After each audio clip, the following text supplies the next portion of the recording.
Wherever you go, whatever you do, throw a little at it. Omax, Vest and Briefs.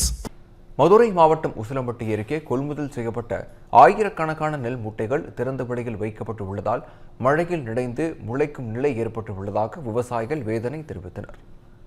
அரியப்பட்டி கிராமத்தில் செயல்பட்டு வரும் நெல் கொள்முதல் நிலையத்தில் 10,000க்கும் மேற்பட்ட நெல் மூட்டைகள் தேக்கமடைந்து உள்ளதாக விவசாயிகள் தெரிவித்தனர். இப்பகுதியில் கடந்த 2 தினங்களாக மழை பெய்த நிலையில் நெல் மூட்டைகள் திறந்த வெளியில் உரிய பாதுகாப்பு இன்றி அடுக்கி வைக்கப்பட்டு உள்ளதாக புகார் தெரிவித்தனர். நெல் மூட்டைகள் மழையில் நிறைந்து நெல் மணிகள் முளைப்பதற்கு முன்பு மாவட்ட நிர்வாகம் நடவடிக்கை எடுக்க வேண்டும் என்றும் விவசாயிகள் கோரிக்கை வைத்தனர்.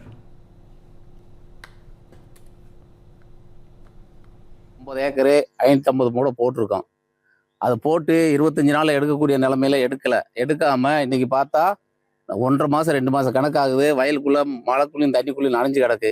கவர்மெண்ட்ல போய் அது எடுக்கிறதுக்கான முயற்சி ஏற்பாடு பண்ணா அதுக்கான அதிகாரிகள் வந்து முயற்சி பண்ணி எடுக்கிறதுக்கு லேட் பண்றாங்க. அப்படி லேட் பண்றதுக்கு என்ன காரணம்னு கேட்டால் அவங்களுக்கான ஆளுகளுக்கு அங்கங்க வண்டியை டிஎன்ஸுக்கு அனுப்பி போட்டு இந்த டிஎன்ஸுக்கு வண்டியே வரல.